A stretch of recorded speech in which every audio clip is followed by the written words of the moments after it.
दोस्तों, आज हम बात करने वाले हैं एक ऐसी देवी की जिनके नाम में ही शक्ति है, रहस्य है और एक अलग प्रकार का आध्यात्मिक बल छुपा हुआ है, माँ बगलामुखी।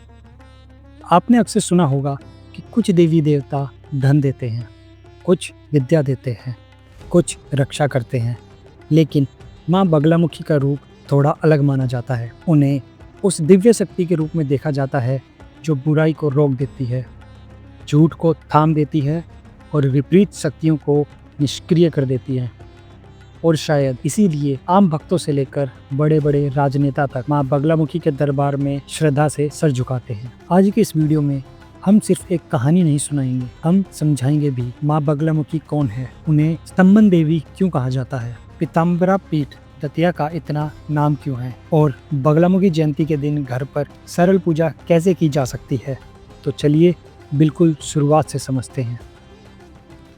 दोस्तों, मध्य प्रदेश के दतिया में एक प्रसिद्ध पीठ है, श्री पीताम्बरा पीठ। बहुत लोग इसे माँ बगलामुखी की शक्ति से जुड़ा हुआ एक बहुत महत्वपूर्ण स्थल मानते हैं। इस जगह की एक अलग ही चर्चा रहती है। कहते हैं कि देश के कई बड़े नेता अलग अलग पार्टियों से यहाँ दर्शन और पूजा के लिए आते रहते हैं। इसी वजह से लोगों के मन में एक सवाल उठता है, आखिर ऐसी कौन सी शक्ति है जिसके सामने राजनीति की बड़ी बड़ी हस्तियां भी हाथ जोड़ देती हैं। लेकिन दोस्तों, सिर्फ इस बात से माँ बगलामुखी को समझना काफ़ी नहीं होगा। उनका रूप राजनीति से काफ़ी बड़ा है। वो शक्ति का रूप है, नियंत्रण का रूप है और सबसे बढ़कर अन्याय को रोकने वाली आध्यात्मिक ऊर्जा का रूप है। और इसीलिए आज का वीडियो बहुत खास है, क्योंकि हम उन्हें सिर्फ भक्ति की दृष्टि से नहीं बल्कि समझने की दृष्टि से देखेंगे। सबसे पहला सवाल यही है, माँ बगलामुखी आखिर है कौन? हिंदू धर्म की सक्ता परंपरा में आदि शक्ति के 10 महान रूप बताए गए हैं, जिन्हें 10 महाविद्या कहा जाता है। इन 10 महाविद्याओं के नाम है काली, तारा, षोडशी, भुवनेश्वरी, भैरवी, छिंदमस्ता, धूमावती, बगलामुखी, मतंगी और कमला।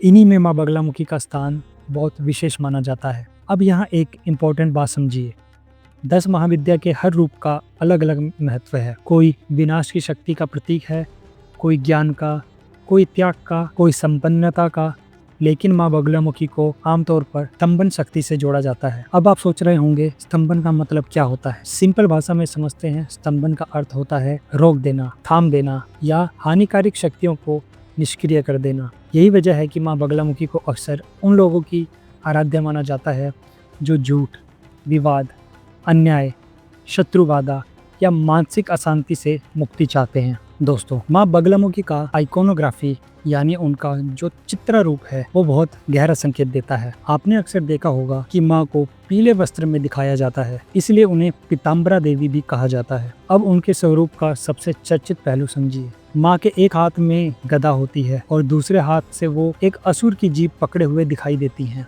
पहली नज़र में ये रूप कुछ लोगों को कठोर लग सकता है। इसका सांकेतिक अर्थ बहुत गहरा है। ये रूप बताता है कि जब वाणी अधर्म का साधन बन जाए, जब शब्द झूठ और हिंसा का हथियार बन जाए, तब दिव्य शक्ति उसे रोक सकती है। इसीलिए माँ का ये रूप केवल दंड देने वाला रूप नहीं है, ये गलत शब्द, गलत बुद्धि, गलत नियत को रोकने वाली शक्ति का रूप है। और यही बात माँ बगलामुखी को अन्य देवी रूपों से अलग बनाती है। अब आते हैं उस प्रश्न पर जो सबसे अधिक लोग पूछते हैं, माँ बगलामुखी कैसे प्रकट हुई? उनकी उत्पत्ति को लेकर कई पौराणिक और तांत्रिक परंपराओं में कथाएं मिलती हैं। सबसे लोकप्रिय कथा के अनुसार सतयुग में एक समय ऐसा आया जब प्रकृति का संतुलन हिल गया था। तेज आंधी, प्रलय जैसा संकट और पूरी सृष्टि पर विनाश का डर। कथा के अनुसार इस भयंकर संकट को देखकर भगवान विष्णु ने आदि शक्ति की आराधना की। उन्हें बताया गया कि हरिद्रा सरोवर के पास तपस्या करनी होगी। भगवान विष्णु ने वहां कठिन तपस्या की और तब उस तपस्या के प्रभाव से पीली ज्योति और दिव्य प्रकाश के माध्यम से माँ बगलामुखी प्रकट हुई। जैसे ही माँ प्रकट होती हैं, कथा के अनुसार वो भयंकर तूफान शांत हो जाता है, प्रकृति संतुलित हो जाती है, विनाश रुक जाता है। इसी कथा से माँ बगलामुखी का एक मुख्य तत्व समझ आता है, वो शक्ति जो अनियम को नियम में बदल दे, विनाश को रोक दे और असंतुलन को शांत कर दे। माँ बगलामुखी से जुड़ी एक और बहुत मशहूर कथा है असुर मदन की। कथा के अनुसार मदन नाम का एक असुर था जिसे वर प्राप्त हुआ था कि उसकी वाणी में ऐसी शक्ति होगी कि वो जो कहेगा वही सच हो जाएगा। अब आप समझ सकते हैं कि ऐसी शक्ति कितनी भयानक हो सकती है। कहा जाता है कि मदन ने अपनी वाक शक्ति का दुरुपयोग करना शुरू कर दिया। वो देवताओं और सृष्टि के लिए संकट बन गया। तब देवताओं ने आदि शक्ति से प्रार्थना की और माँ बगलामुखी ने रूप धारण करके मदन को नियंत्रित किया। अब सबसे प्रैक्टिकल और यूजफुल हिस्सा, अगर आप बगलामुखी जयंती के दिन घर पर सरल पूजा करना चाहते हैं तो एक सीधा और श्रद्धापूर्ण तरीका ये हो सकता है। सबसे पहले सुबह स्नान करिए और साफ कपड़े पहनिए। अगर संभव है तो पीले रंग का वस्त्र पहनिए। पूजा के लिए एक साफ जगह चुन लीजिए, वहाँ माँ बगलामुखी की तस्वीर या मूर्ति स्थापित कीजिए। आप चाहें साथ में गणेश जी का स्मरण भी कर सकते हैं, क्योंकि किसी भी शुभ कार्य से पहले उनका आह्वान मांगलिक माना जाता है। दीपक जलाएं, धूप या अगरबत्ती जलाएं, माँ को पीले फूल अर्पित करिए, हल्दी चढ़ाइए और प्रसाद में बेसन के लड्डू, बूंदी या कोई पीली मिठाई रख सकते हैं। उसके बाद शांत मन से बैठिए, माँ मेरे जीवन से भ्रम, डर, अन्याय और विपरीत शक्तियों को दूर कीजिए।